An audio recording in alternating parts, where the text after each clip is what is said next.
All right, swapping over in 3, 2, and the panel moderators, whoever starts talking first. 3, 2, 1. Punch it, Chewie. Technically, that means it's Mike. All right, so welcome. The panel is live. Hi, everybody. All right, awesome. Hello, folks. Hi. Hello. I can't wave to you, but I am waving. You can wave your hands. Is that becoming our new wave? It's just like head wave? I don't have arm Why not? control Just yet the old, of my the old VTuber VTuber. girl. Hello. Exactly. Yeah. Well, I mean, I could. Oh, do it. Do the arms. Do the arms. Add the arms. Technology. Oh It's no. quite We- the, we quite can the build arm it better. experience there. I tried to do the same thing before the last panel, just to flap for fun, and I'm being very cautious with this arm because I knocked my water bottle over and almost took out a shelf. Oh So- no. And then your foot was in your ear briefly. Oh yes, that was a good time too. Don't worry about it. It's fine. Talking about body modifications in sci-fi, Yay. foot in the Yeah, ear. that's true. That's Hey, true. speaking of science fiction, Hey, Google. Hi. what is science fiction? Everybody's Googles are going to be going off. I have headphones on. According Yeah. to Wikipedia, science fiction is a genre of speculative fiction which typically deals with imaginative and futuristic concepts such as advanced science and technology, space exploration, time travel, parallel universes, and extraterrestrial life. You know, Fancy pansy. back when I was born, Star Trek was just starting, and this is science fiction. Yes. This Yeah. did not exist, and the fact that technology can now give me an answer to a question explodes talking my to it? brain every day. I can't That's watch pretty Star cool. Trek in my house because our Alexa is set up to respond to computer. So every time they talk to computer, Alexa answers, I don't understand that. No, of course you don't, because you're not the real computer. That's really funny. Should we do a quick intro round before we go into rampages about all of the various things? Too many panels. Absolutely. Michael, Yeah. as the person who talked first, you are now the moderator, so you should go first. Yay! Well, hi, I'm Michael. I'm allegedly the moderator. Wait, does that mean that I'm like Han Solo here? Or am I like Captain Kirk? It's like the I believe- opposite thing. You're It's a more Uhura. like, Your I'm a Uhura, tagline even was better. Punch and Chewie. Yeah. I would say yes. Hailing frequency is open, Captain. There you go. So why don't we pitch this around? By the way, I'm Michael, going with he, him pronouns, and let's go over to First Officer Cat. Hey everybody, my name's Kat. I'm on Twitch as Captain Starbun. I use she/her pronouns. And you can find me quite oftentimes playing things like Elite Dangerous, which is where my background is now. And I love sci-fi. I've always loved Star Trek. It's a huge love of mine. And let's move it on to the other VTuber in the channel. Oh, That's me, crap. right? Yeah. So hey, I'm Millie and our bunny hearted. I'm a cozy comfy trans VTuber, and I guess with a bit of a retro styles. And I freaking adore sci-fi. It's my favorite jam, my favorite jam forever.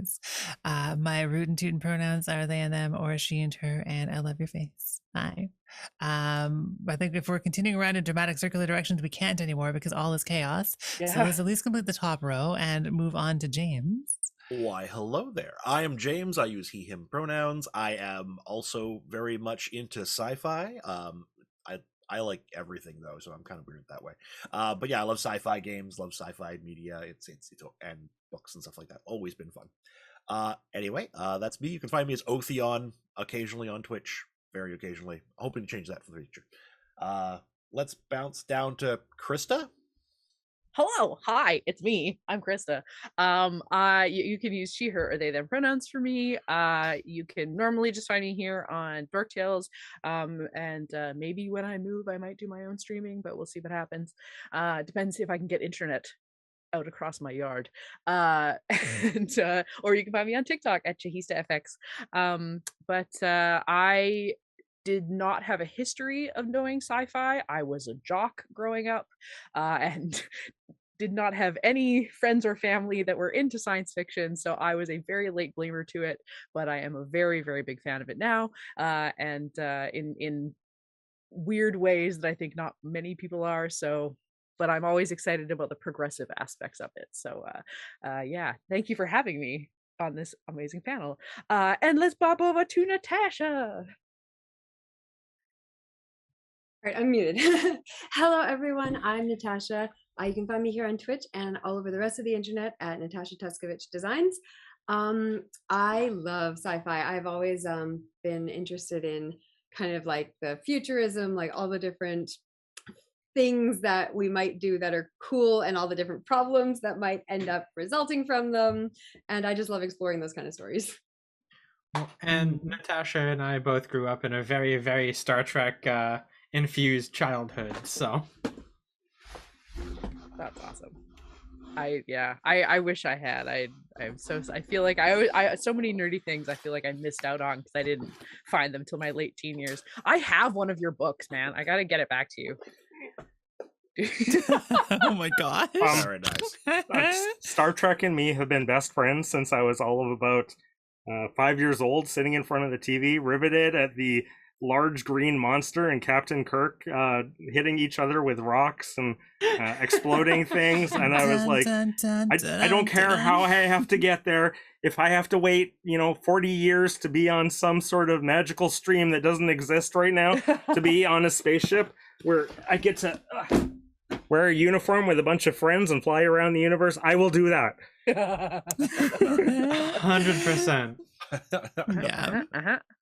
And I guess I'm kind of one of the fortunate ones, because not only did I get to fly around the universe, but I also got to be in a game with other friends that got to experience the cyberpunk world of the 1980s thrown into the future. So, I'm kind of at this weird nexus point in the Dork Tales and the sci-fi universe. So I'm kind of happy to be here with everyone and having a chance to talk about my love of science fiction. So thank you, everyone.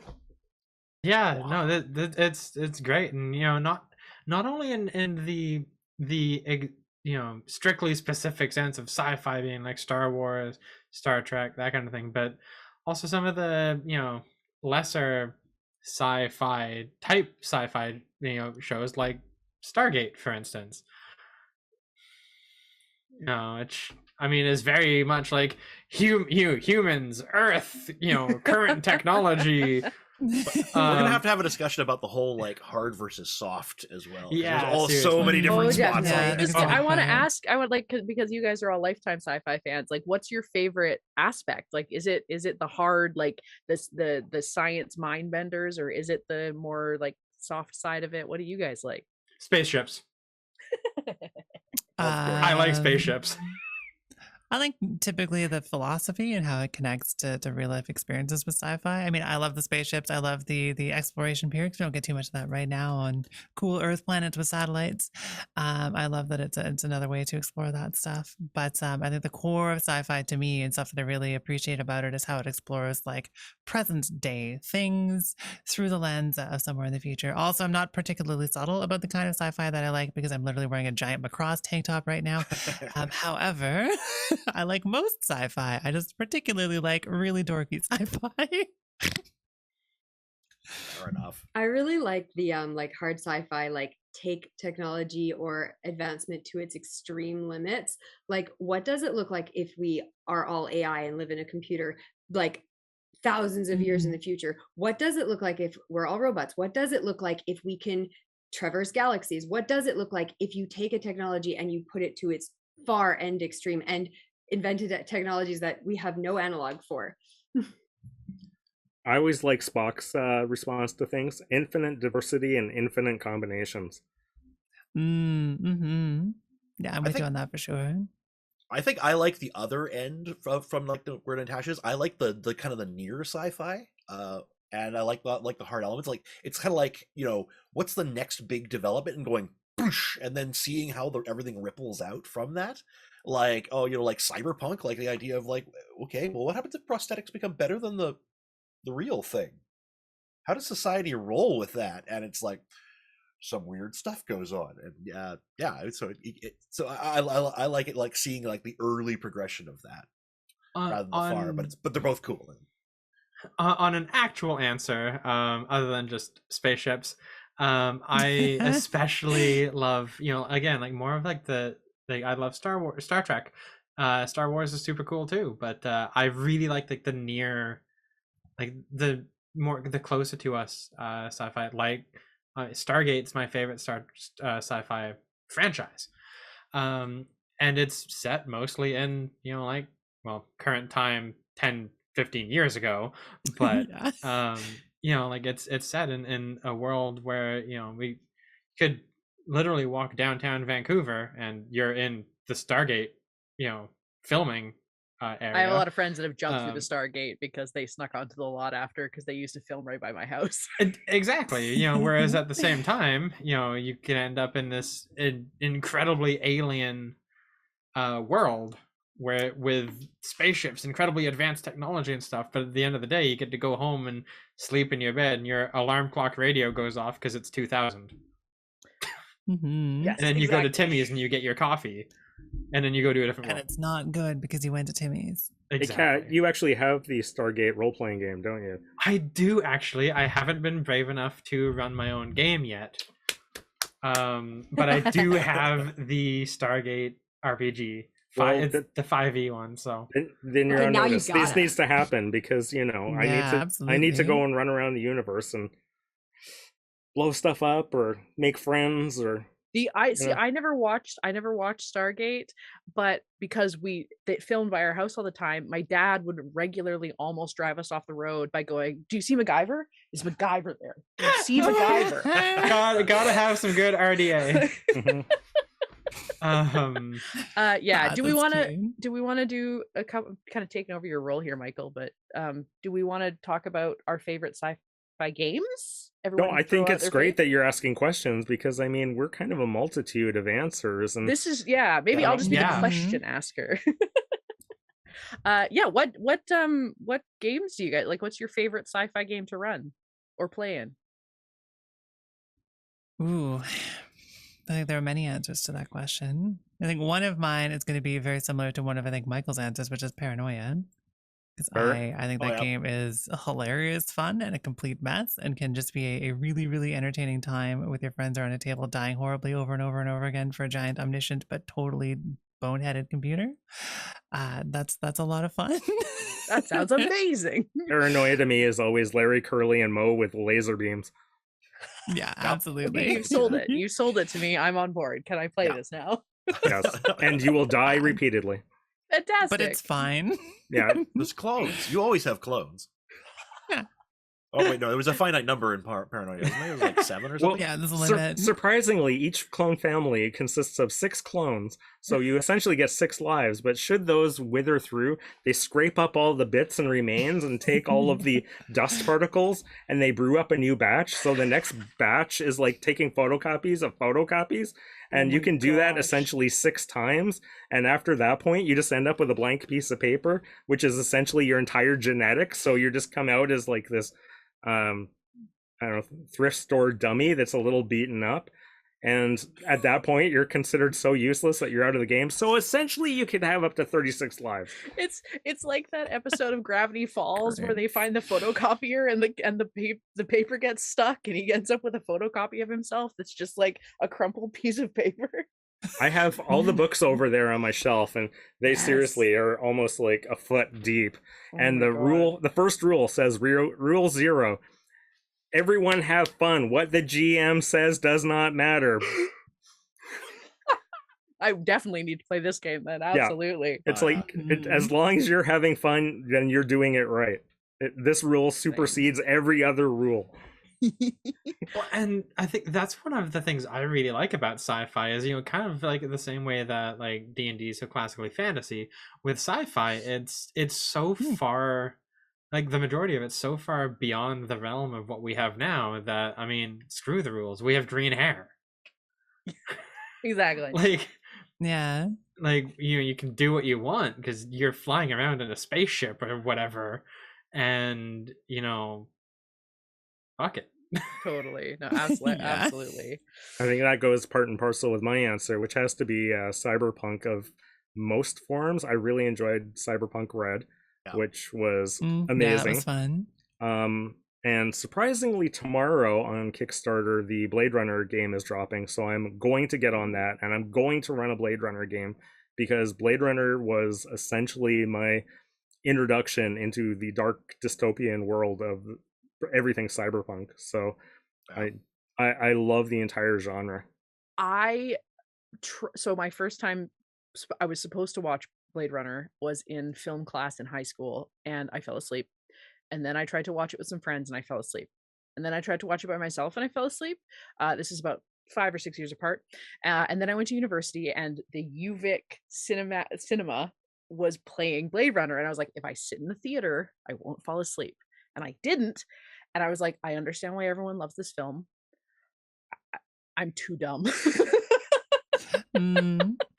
That's always my problem with most sci-fi though, is I'm too stupid. Like I have to sit there and go like, okay, is this what they meant? I don't. No, Aw. Krista, that's something that you could that you might enjoy about Stargate, because they Yeah. consistently riff on how dumb humans are. Yes, I love. Okay, then yes, I've watched a few episodes of the like, different Stargates. I liked Farscape. Okay, but personally. Stargate Atlantis, like 100% Stargate Atlantis. The others are whatever. Stargate Atlantis. SG-1 literally has an episode where the super advanced aliens, the Asgard, need the humans' help because the Asgard evolved to the point where they are no longer able to think at the same level as humans. And one of the human characters is just like, wait, so you need our help because you're not able to think as dumb as we are? And I'm like, yes. Amazing. Yes. Yeah. Right. I have to out myself as a terrible person. I actually could never get into Stargate. I tried. It just never worked for me. I'm sorry. Did you sorry. I try betrayed our Stargate friendship. Atlantis? It's okay if you kick me. I did, and it didn't Really? work. I'm What is wrong sorry. with No. you? The whole time I was like, I would Nothing. rather be watching so several much other rain. things. I like it. It Stargate- seems fine, but it never caught my attention. Stargate feels very digestible in a lot of ways. That I think if you are a fan of very far sci-fi, I think it doesn't scratch that same itch. Because Could be, it's yeah. more of a television show that is meant for like prime time. Especially in the earlier seasons, when you get the later seasons and once you get into Atlantis and Universe, things start to get way sci-fi, like all the Yeah. time. That's Yeah. fair. Yeah.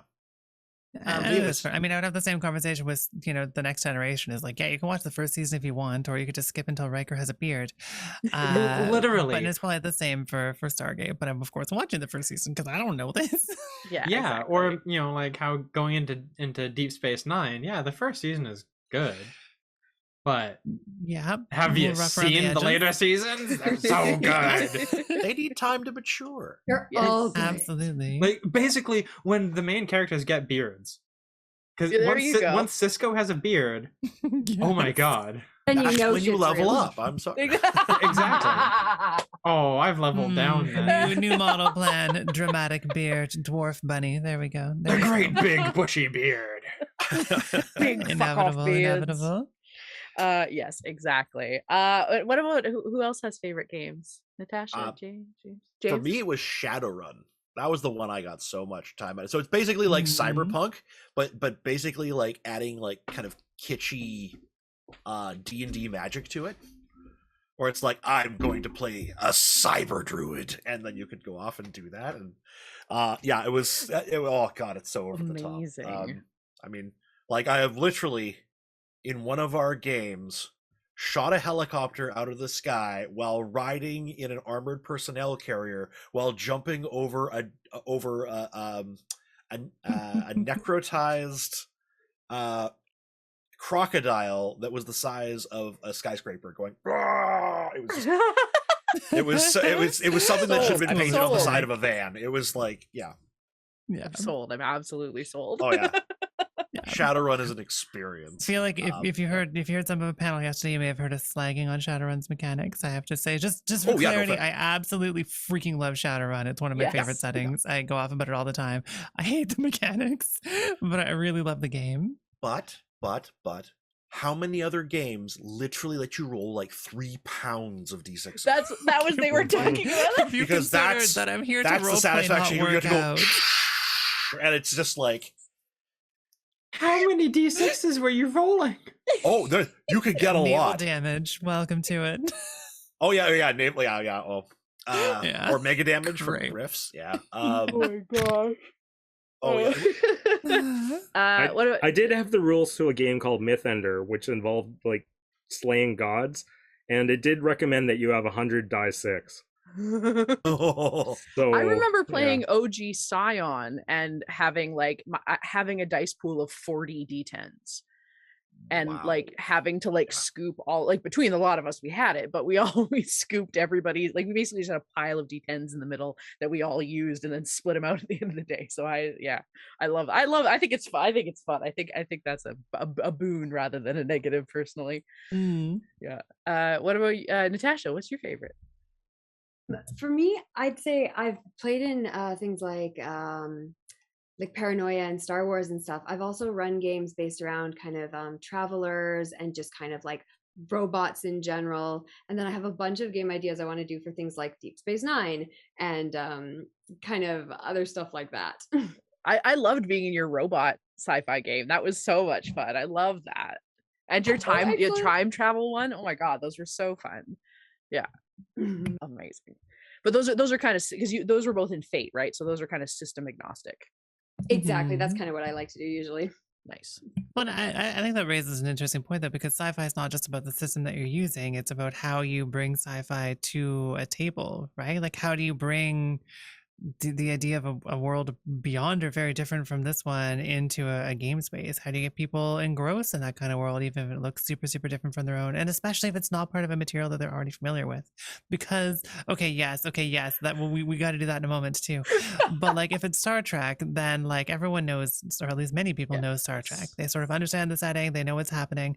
But if you're running a rogue space game where you've invented your own Jules Vernean space adventure, how do you communicate that? How do you bring something like that into the table to get people like invested in that? Because you don't have the same standard points like you have Lord of the Rings, where every fantasy game is at least a little bit Lord of the Rings. I don't quite know that every sci-fi is a little bit Star Trek.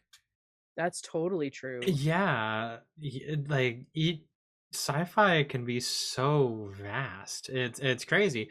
Like on doing a game as a void engineer in the Technocracy versus exactly versus I remember Natasha, a little game that you ran just with the two of us that one time, just like over Facebook, where your character was a spacefaring propane salesperson. Yeah, I think was that just Lasers and Feelings? I don't. Oh, it might have been Lasers and Feelings. Yeah. But yeah, like your character went through space selling propane and propane accessories to varying factions of oh no, we both snorted. Technological prowess or not. It was, I think that was Tank Shill. Yeah, and didn't we end up like cooking a planet and turning it into a barbecue? Oh, we definitely there was an evil space warlord, and I think she was trying to cook a planet, and then I don't know if we ended up helping her by the end of it. I think we did actually, but I mean, at the same time, how does that relate to other types of sci-fi? It doesn't really. A lot of propane. Yeah. It's so much propane. Like I feel like that's definitely, I mean, I feel like there's two ways of doing it. One, a system. If you play a system like Cyberpunk or like Star Trek or Star Wars, like you kind of, by saying this is the system we're playing, that's kind of gonna get your table bought into it pretty quickly, or at least understanding those reference points. But yeah, I think if you're creating something that's totally fresh, you really need to sort of step into that and sort of connect those reference points for your players, like Jules Vernean, which is a sci-fi, and it feels really old-timey to us now, but like running that, like, heck, I would kill Kelly, be listening, I would kill to play in a game that was a like OG War of the Worlds, like that was a sci-fi, like was Oh my. sci-fi happening in that Ooh. time, Ooh. right? Like War of the Worlds is my favorite novel of all time. Which is the weirdest pull, but it's, you know, they shoot cannons from Mars. It's amazing. Yeah, it's so cool. It's extremely neat. But I think like having those, bringing those, I feel like sci-fi in general has so many, it's all based in media for the most part, so we have those reference points. So if you were bringing something that was a new world, being able to say it's a Jules Vernean meets cyberpunk, sure, and expressing Okay, how now that I want to means. run that. Hang on, that sounds freaking amazing. Can I play? Yes, I want steampunk, cyberpunk, robot Steam adventures cyberpunk. on the lizard people moon. Like, let's go. Yeah, right? Oh my god. Oh, This that's so is cool. I want a steam-powered supercomputer calculating the worth of the human soul. Let's go. And it's all based on a spacefaring submarine run Yes. by It has to be. a heavily bearded individual of, you know, I feel very called out here. organic People. parts. Why do I feel called out here? the only heavily bearded one. That's why. That's accurate. Yeah. This is unbeardable. James, Space Yeah. Command. Yes, but yeah, no, I think you're right, Millie. I think like how would you guys prefer to be The captain's hat. your, Oh wait, your headphones? You... Oh no. There you go. Now you're cap. There, you guys can Alright. both be captain types. Oh my god. oh, See, oh, this is he's got the actual insignia. I was gonna say this is like Ahab and Ishmael, like the two of you, Oh. but in space. Please play that. Can we fight? So what you're space saying is we whales? have to pick old books and then make Yes. sci-fi characters to play in Correct. that game. Okay. Do we This have to is- steal a Oh, Kelly's Klingon agreed. warbird and then go back in time to steal some humpbacks and then No, bring you them have to you have back to to the kill a future? Okay, humpback in please. this one. Yes. Oh, You also need to ask where the nuclear whistles are kept. Wessels. Oh, yeah, nuclear vessels. As we fly Vessels. around the sun at warp 10. with somehow transported humpback whales. But isn't that the Uh, best part of science fiction? Yeah. Gilligan and Who, Skipper. who cares if it's Let's take ridiculous? science and break it. Yes, yeah. correct. It doesn't Yeah, matter yeah. if it's ridiculous as long as you're having a good time. So true. And yeah. it's remotely plausible if you throw enough gobbledygook out the window. Well, Literally, I as long think as long as it's internally consistent within the world and the narrative that you're using, right? Yes. as long as you bypass enough EPS conduits, you're okay. Mhm. You can do anything. I like how Yeah. I like how Mage actually has technobabble as a skill. Like that's Yes. It's Mhm. ridiculous. I love actually it's it. a thing. See, I have people always get uppity at me because like there were a lot of times when like a certain wizarding book came out that I was like, this doesn't make sense, and people would be like, what do you mean it doesn't make sense? It's a wizarding world, there's people flying on brooms. And I'm like, yeah, but there's rules to that universe that were set out that were then completely disregarded. So like Yeah. in sci-fi, yes, in a lot of especially hard sci-fi is based in our reality, but it's like, give me a thing, even if it's a throwaway line, give me a world rule and then stick to it. There's As long as you entire stick to your own rules. I love entire internal books about consistency. nitpicking. Exactly. Yeah. Yeah.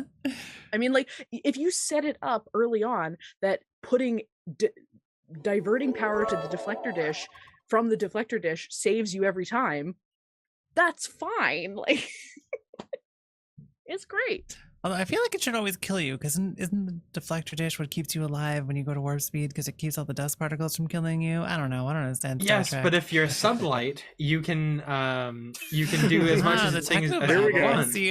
There we with- go. Thank you. Appreciate it. I actually have a It's Star a Trek lure all technobabble along. book on my bookshelf behind Yeah, me. as long as you're sublight or in orbit, you can muck around See? with the deflector dish And all you now want. that's You can within the rules even of the setting. detach it from the ship if the Borg are trying to assimilate your ship. Very, very specific. Wait. specifically, yes. What is the fastest a ship can go in Star Trek without going nine? into Oh. no without going to light speed? Well, technically, you're limited to warp 6. What's maximum impulse? maximum impulse, it would be anything Because I really go curious how Wouldn't it fast just those be dust particles sub-light are hitting speed, it. like just prior to light Yeah. speed?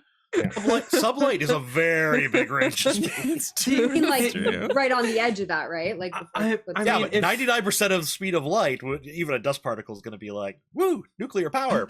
Woo. I'm like, there have been varying episodes in Star Trek where ships have gone to, on impulse from Jupiter to Earth, and canonically doesn't take very long. And Buddy just came in saying full impulse is 1/4 speed of light, which that story checks. All right, that's good to know. That's good to know. Full impulse or phone impulse? Full impulse. Probably full. Okay. However, if you're phoning impulse, then that sounds interesting. I would like to see Well, the setting as see, well. that's got to be like an 8 because you're phoning it in. It's phoned. And Yeah, then okay, that's Iron fair, Warrior then you says have faux 0.9 impulse where they just sold yeah. you a complete Exactly. wreck. Yeah. Iron Warrior says 0.92C is max impulse for Star Trek. So, Okay. If anyone wants a good read, nerds. go take a look at XKCD. They've got this great thing about the relativistic baseball, where it's like a baseball pitcher like throws a ball and then it goes to, I think it's 0.1 of C, and then what happens from there on out is physics. And it, let us just say the game does not go well. Crimes. Oh, it's good. Okay, I got a good question for everyone. Okay. We'll go around again in circles. Do you prefer utopia or dystopia? And what about a utopia or dystopia world makes it that way for you? Do you want to go around from you? Oh my god, both. Okay, go around from you would be James. Okay, I prefer dystopia. I like dystopia because I think there's a lot more like stories you can revel in and tell. Like there's a lot more, people have a lot more driving forces because, when you get like a true proper utopia, everyone's like, well, cool. I think are we done here? Right? Like it's like, We're good. I Mhm. like my Yeah. dystopias. I like my dystopias. And I think even when you have a utopia situation, it's usually because something's meddling with the utopia. Like Star Trek, pretty much is a utopia, except when someone's threatening to turn it into not, and then it's like we must fight to defend it. Right? Like Yeah. fair, but it. I like my cyberpunks. I like my Shadowruns. I like my expanses. I like those things where things aren't clicking quite right and people ain't trying to turn into the dystopia. That's me. Millie. I mean, I think I'm going to agree with a lot of what James said. I think a dystopian setting has a lot more relevance to our current reality. There's a lot more room for sci-fi to be a commentary and connected to what's going on. Like that's where so much dystopian sci-fi comes in as a critique of capitalism and stuff like that, right? So I think that's the roots of so much of the sci-fi that we have right now is in critique or exploring the world in which we already survive. I also think a utopian sci-fi setting can be freaking amazing. If you're doing like a slice of lifestyle kind of thing, or if it's under threat, like Star Trek style, I think it gives you something really, really like it's fun to present, but it typically needs like a story hook for like maybe something is rotten at the core of paradise, or the AI that keeps all of you alive has turned paranoia style, or who knows what. I think there has to be a risk to it to make that story interesting, whereas a dystopia is automatically interesting because people are trying not to die. Truly. Kat, what about you? And hang on one moment before we sorry. go on. I unfortunately, for whatever reason, Zoom is really bugged for me today. I cannot type in it. So the answer to the question you put in the chat, I think I technically could be if you need me. So. Okay, thank you. So for me, I do quite like my utopias. Star Trek being huge, obviously, but some of my favorite aspects of that come from the dystopic aspects of something like the Mirror Universe. So I mean, obviously, a dystopia is automatically more interesting and more, unfortunately, relatable than a utopia. But I like the utopic idea of what it can be. And Like I have a sticker on the side of my car that kind of describes that. It's fully automated luxury gay space communism. Yes. Woo! You know, it's like what's the perfect world? Well, people are equal. People don't have to live in poverty. You know, people don't need to worry about having their day-to-day needs met.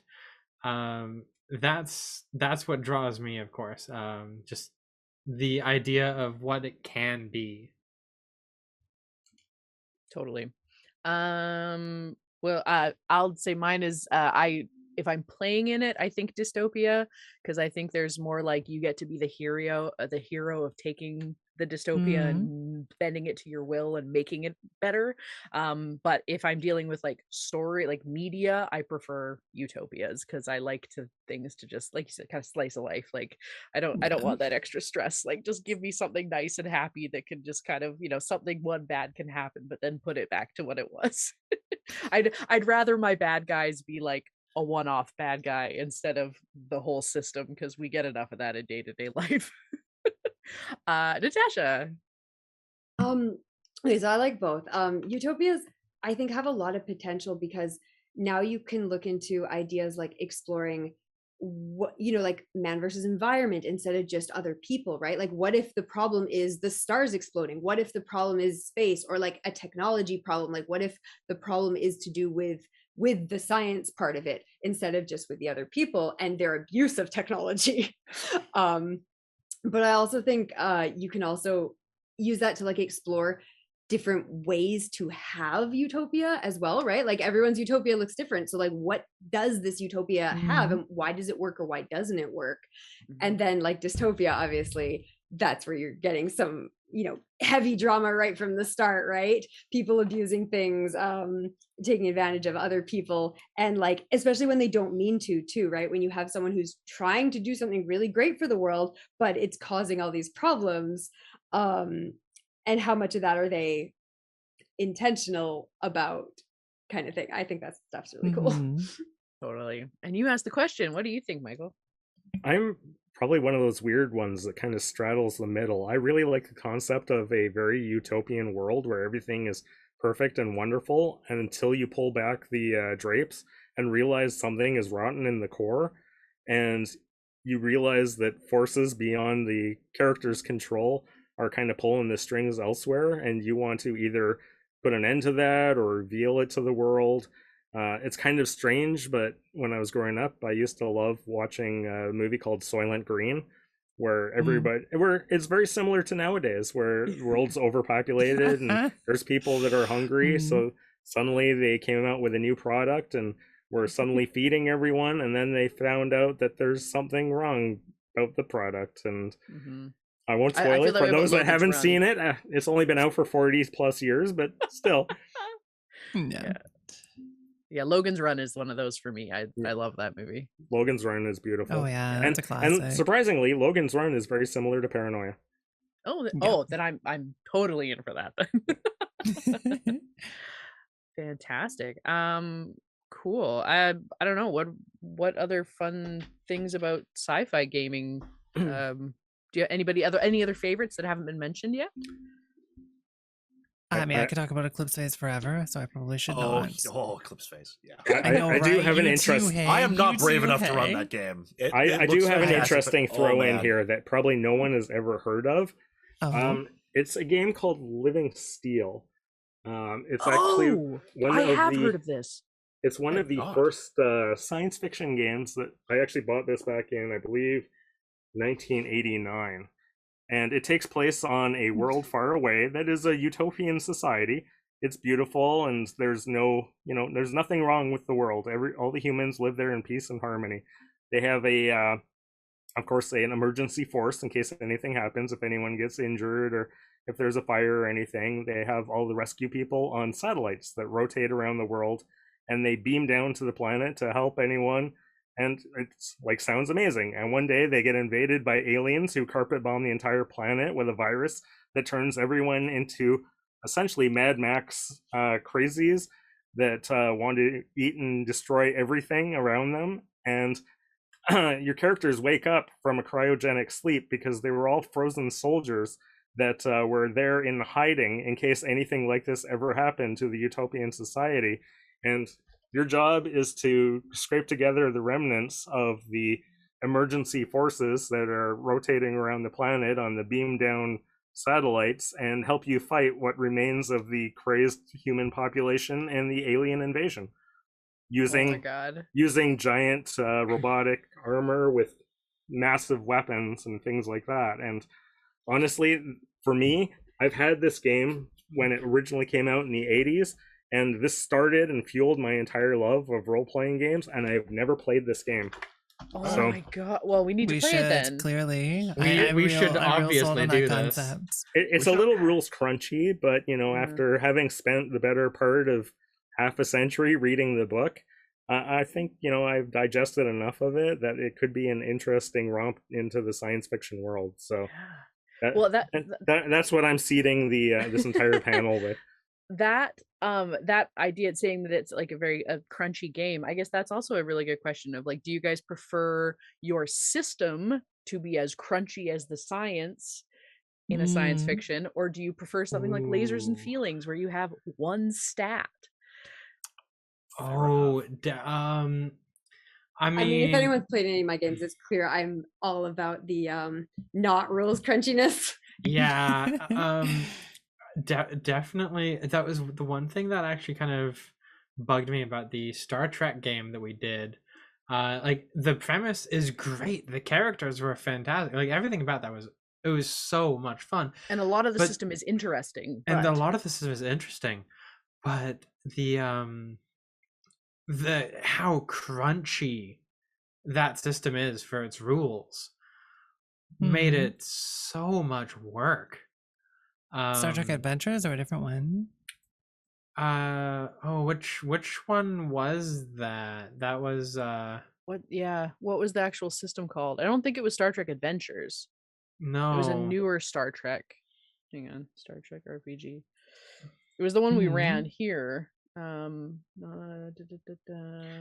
we RPG. ran. I actually played as a Oh no, sorry, yeah, Frill. Star Trek Adventures. You're correct. Okay, yeah, By yeah, Monkey Yeah. PS, yeah. yeah. yeah. I found it to be super crunchy. Mhm. Yeah, it's but the I one mean, Kelly great. was talking about it yesterday. Yeah. Yeah, Hmm. I had a Trill helm girl. It was great. Oh, it was Yeah. like I loved that game, and there's like the NPC mechanics is really really cool, and in a very sci-fi kind of way, it had a very progressive look at role playing game mechanics in a lot of ways. But yeah, it was like, I think if we had all dedicated our time, like if we weren't playing a million different games and running a bunch of different things, Hmm. and we dug into it, I think it would have been better. But we were constantly like, wait, what's this rule? What do I like? Ship Yeah, combat? yeah. What? That's one of the Yeah, things. ship combat is somewhere where that Oh. setting gets quite crunchy Ooh, potentially. yeah. That's almost like a whole sub thing to this thing. Like, Absolutely. can a game actually handle ship combat? But we will finish this one first. And that's why I like a lot of the sci-fi games that I have that I haven't run yet because are all like based on 5e. So like obviously I have Stargate based on 5e. I have Gene Funk, which is kind of like a cyberpunk one, but it's 5e as well. And then Spaceships and Star Worms is like hard sci-fi, and it's also 5e. So the rules are easy, Right. you Yeah, know, very and familiar with amenable to that, change. sure. So, which I need to run all those because they're all really cool. Yeah. I don't know if I'd want to be like. What was the name of that last one? Sorry, I missed it. It was like something in Star Wars. Spaceships and Star Worms. That sounds, just from the title, it's sick as hell. Yeah, Right? it's really really cool. Yeah, so yeah, and what other people feel? Do you like having crunchy rules to go with the crunchy science?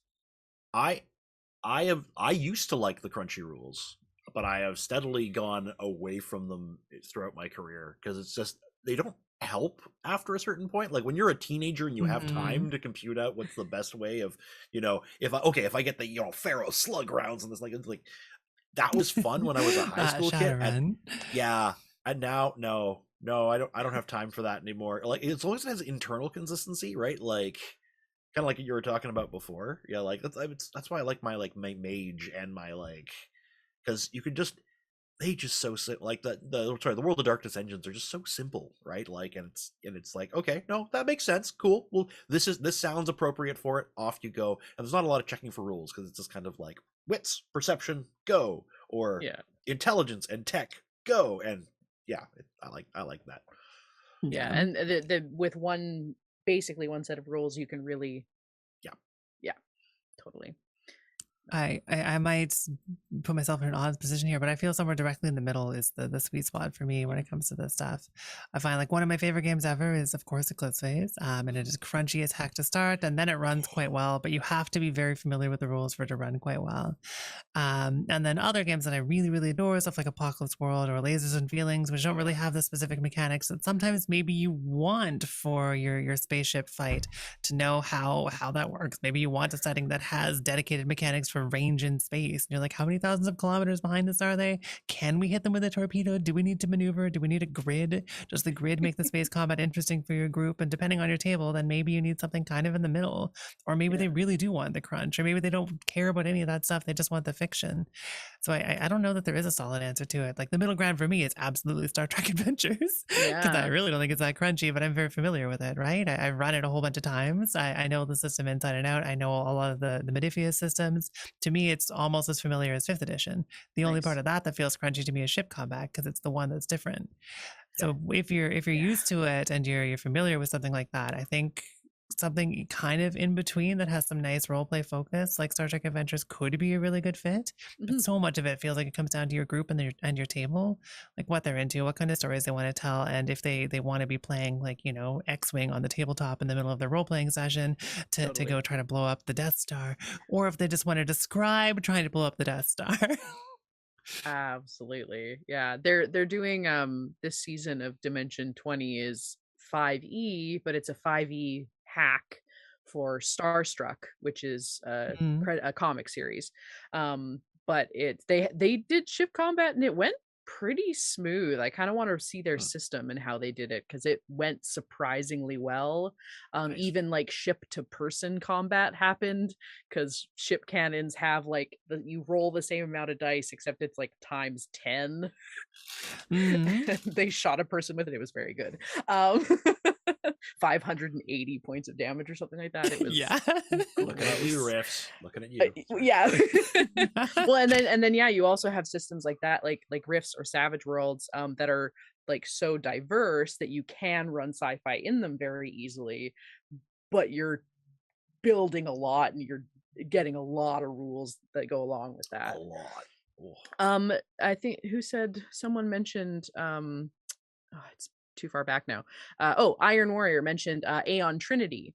And that was what we used for Utopian North, wasn't it, Mike? Yes, it is.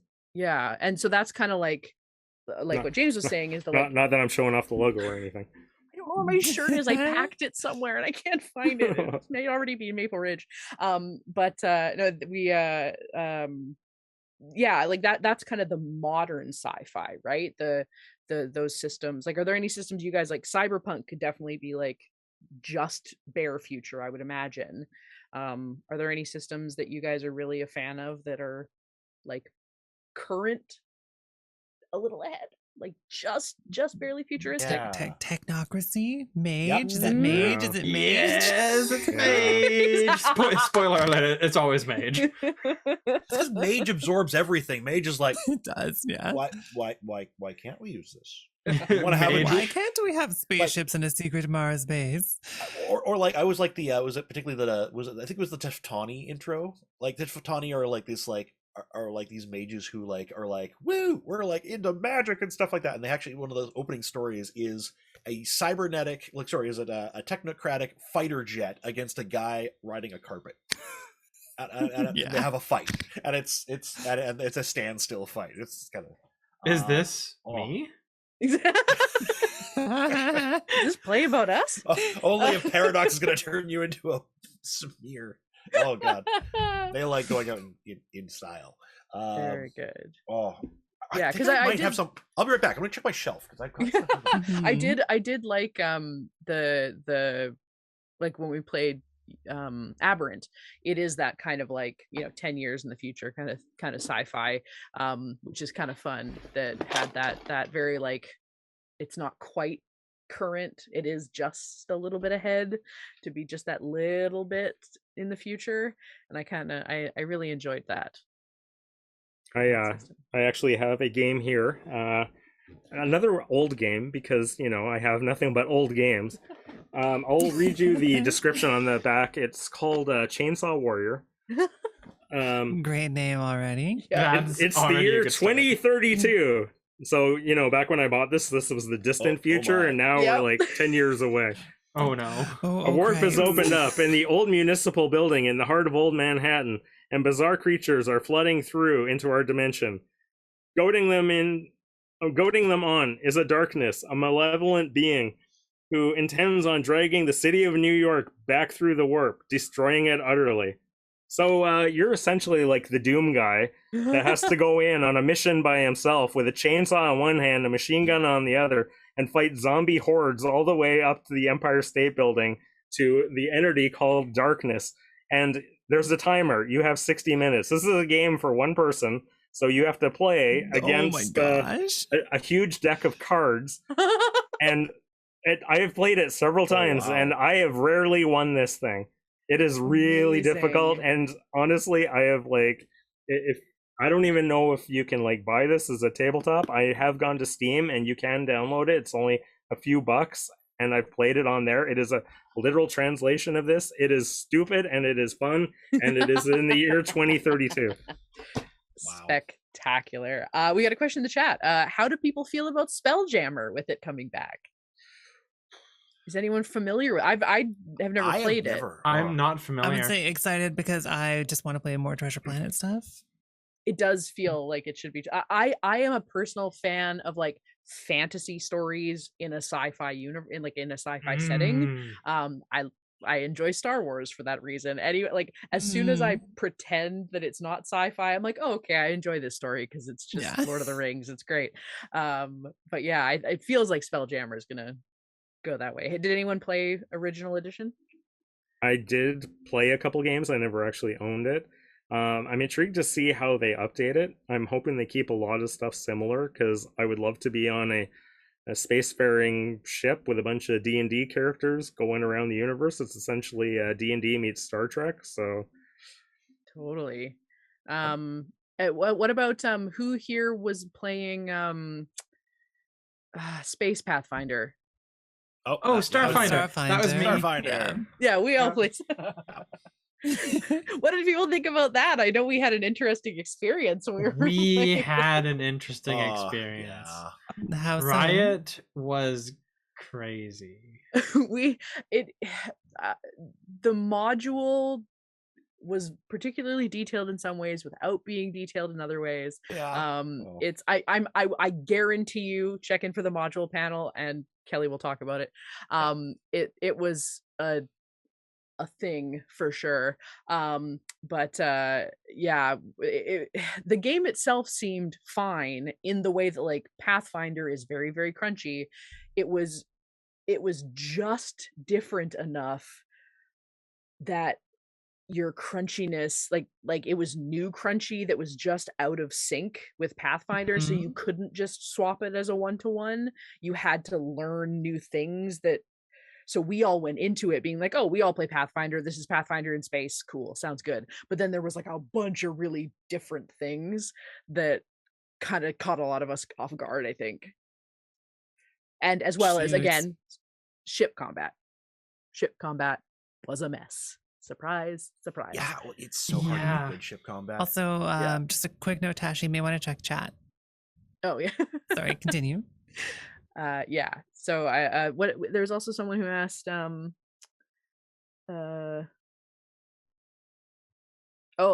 I thought someone was talking about a different game, but I think it was mistyped. They spelled it Shellhammer instead of Spelljammer. Yeah, why is it so to get you? Yes, exactly. Has anyone played the Babylon 5 RPG? Ooh. No. You have no idea how much I want to. There was good. no explanation for how much I want to. It's one of my favorite sci-fi settings. I'd be down for that too. That would be awesome. Okay, I have another interesting question for everyone. You're suddenly it. set upon by a bunch of space pirates. You look down into your hand, you have a weapon from any science fiction universe you want. What is the weapon in your hand? Okay, got it. Okay. Go ahead. I don't know Mhm. yet. Everyone has to. I gotta go last. Cripes. Okay, That's I'm too gonna many laugh options. maniacally, and I'm gonna take my my warhammer out. Not like a hammer. I mean like the BattleTech. Like Oh gosh. pirates came onto my world. Oh, it's on. Do you mean the Mac version or the 40K version? Oh no, the mech version. Oh, yeah, definitely. Okay, it's gotta be the BattleTech version. It's got to be handheld, so I'm assuming that you have the control in your hand, right? Yeah. Oh yeah. I Yeah. was It's gonna say, okay. Yeah. joystick It's is like handheld. romp 'em, stomp 'em robots now. Sorry, the first thing that pops into my head is like the first thing you're like, oh, you're a new pilot. Go fight some pirates. And these little guys are like driving around trucks going, You have oh my god, discovered no! a Gundam. Ooh, Gundam. Ooh, Gundam. Yeah. Yes, classic. I mean, the first thing that popped into my head was like just a phaser from Star Trek, but what I want is the Starforged hammer from Thor.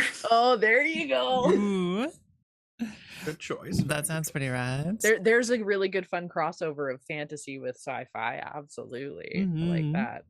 So I was Um, thinking something that's a bit crossovery as well, because I was thinking for potentially another conversation could be retro future sci-fi, although I think Spelljammer kind of goes in that direction. And I was just pondering that stuff, and the first thing that popped into my mind was like a 1890s Vision of the Future ray gun. my Mm. God, ridiculous bubble yes. helmet to my silly spacesuit, and I gotta go rescue some cool babe from the aliens. God damn it, Okay, James. why is it technocracy? The technocracy has nothing to do with this. The Etherites were right, okay? I'm going into the ether. You can't but- stop me. No, the Etherites were totally down with that kind of stuff. Oh my The- god, Yeah, Chef. yeah. The technocracy be like my favorite sci-fi weapons in MP5. Yeah, exactly. MP5.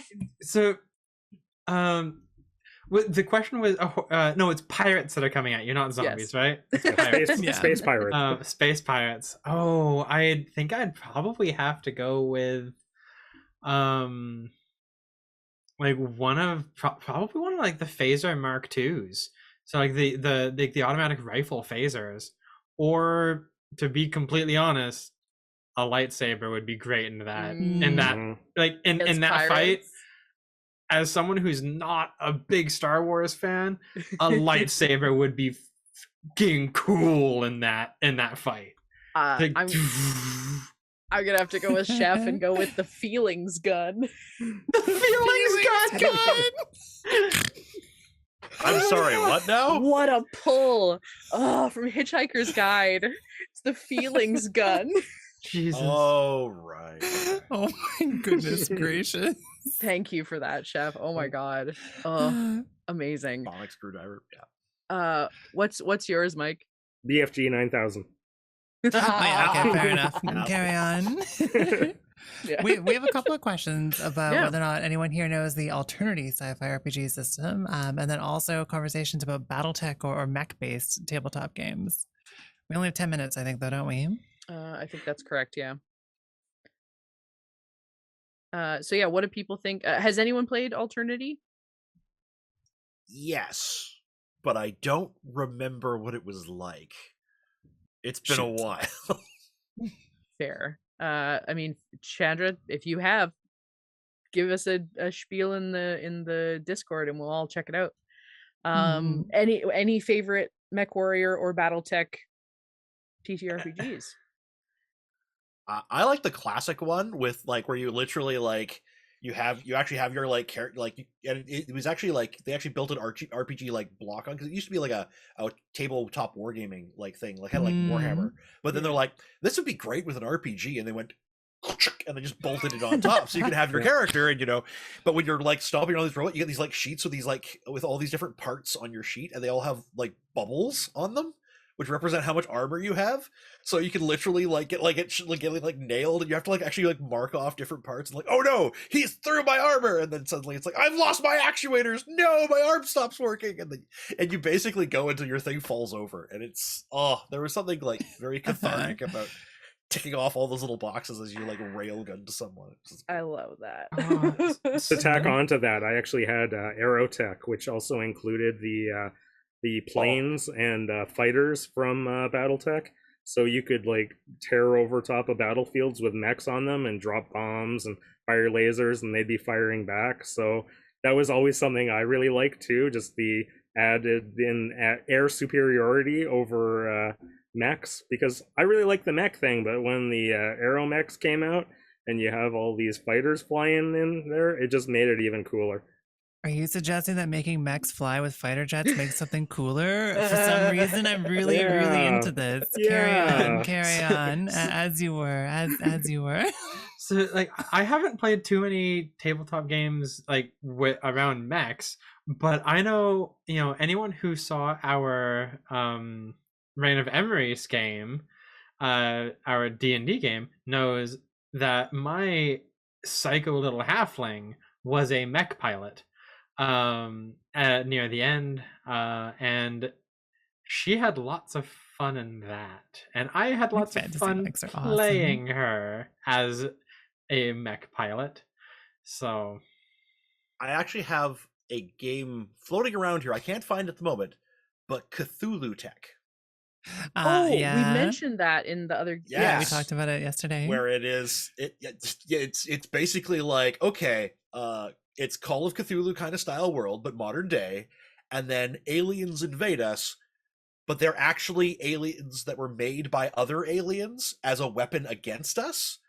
So they're not actually like real aliens. They think they're from an alien empire, but they're not actually. And we're like, hey guys, guess what? You're not actually alien. Well, I mean, you're aliens, but you're not those aliens. And they're like, what do you mean? And we're like, showed them the truth. And they're like, okay, we're joining with you guys now. And then it's like the two of our races against everybody else. And then like Cthulhu and shows up, and you can actually get like big mech combats and actually like fight them. And it's wild. So it's when you want to play Cthulhu, but you want to punch Cthulhu.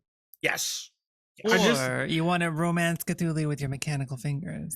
Oh, I mean, I just love the term Cthulhu Tech. I roll to seduce Cthulhu. How the tentacles have turned. Absolutely, baby. I will say, I think like mecha games is somewhere where crunchy mechanics can really, really shine, because I think for me, so many of them are rooted in that BattleTech tabletop sort of a game. But alternatively, I can also very highly recommend Firebrands and the whole Firebrand system, because the core Firebrands game is, Mobile Frame Zero, which is a mecha storytelling game where you have no dice, you just have a conversation, and it is a Gundam or Macross or anything like that simulator. It's one of my favorite games that I've ever played, and I want to play it as much as I can, basically. You instead of having Crunchy do stuff like, I unload everything I've got at you. Do I hit you? If you escape, tell me why. Like, that's how the conversation plays out, and you describe the scene in that way.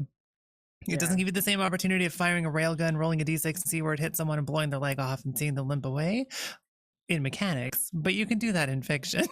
Exactly. Yeah. If you are a person who really likes mech shows and really just want to live out the drama that is those without worrying about the crunchiness, totally. I mean, I played in one game where we were mech piloting like magical girls. So good. That sounds cool as hell. Or at least my character was a mech piloting magical girl. But yeah, no, that was rad. Girl by Moonlight, that's what it was. Yeah. Yeah, anime girls flying mechs, because oh my god, that is my life. That's my dream life. Absolute jam. Do you magically transform into the arms of your motorcycle that turns into a mech, and now you're being carried into the distance, and you hop aboard and you go fight the enemies? Do you transform at the same time as your robot? Because you have to, right? Yeah, basically. You have to. Vincent and I transform at the same time. Yes. Is there is there like a Voltron or Megatron? Is there anything that has you all come together to create one Robot? Ooh. I'm sure there is. There has to be, right? That can't be an yeah, none that I've heard of, but I know feel there's like a there has to be. Transformers game. There has to be.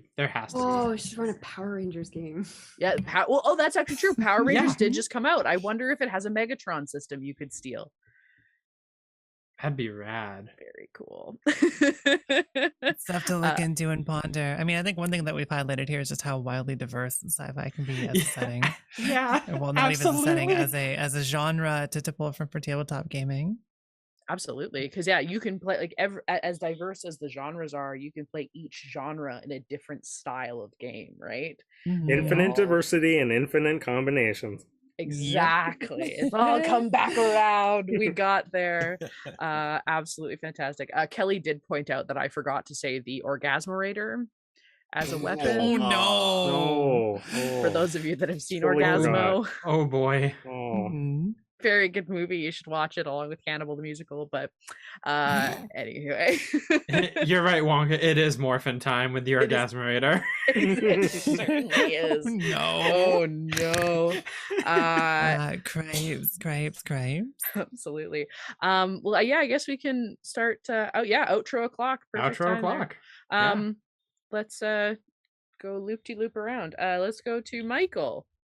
Hi everyone, I've been Michael, and I've been really happy to be here in my element in my sci-fi world here with all my sci-fi friends. So look for me next in the, I guess, world building panel, and I will be surprisingly showing up next on Dork Tales in Deadlands and potentially this little thing called Aliens. So yeah, just keep your ear to the ground. I will be popping up shortly. We didn't even talk about aliens. We didn't even and talk about at aliens. all. We didn't even get to But that. don't worry, we'll be showing up shortly. Next time we gotta plan like 2 panels. Yeah, it's Yeah. just too many. Wow. There's too many things to talk We're about. too enthusiastic. James. Hello, I'm James, and yeah, this has been real fun. Thanks for having me along to talk about all this kind of cool stuff. Yeah. That's all I got. I'm sorry. Millie. Hi, You're Millie. fantastic. BattleTech. Sorry. Hi, I'm Professor precious. Millington. I'm also about to scream BattleTech. I'm also Bunny Hearted. I'm a cozy, comfy, and I guess retro-styled trans VTuber. Do my best to make a warm, welcoming, and inclusive space over at twitch.tv/Bunny Hearted. But I will be back here for Deadlands in the near future. And I encourage you to check out the rest of the panels because I am excited to watch them. Yeah. I did just realize the entire Deadlands cast is here. Mhm. Oh yeah. We Yeah, like cowboys we're ready and for it. aliens. And a large chunk of Star Trek, and a large chunk This of is true. Cyberpunk Red. So Yeah. Oh no! this is our jam. Water everywhere. It literally, yeah. You're It's Space almost Jam. like we like similar games. Because we the dorks. jam. Yeah. Next is I guess me. Hi, I'm Krista. You can usually find me here on Dork Tales and other social media as Chahista FX. Natasha.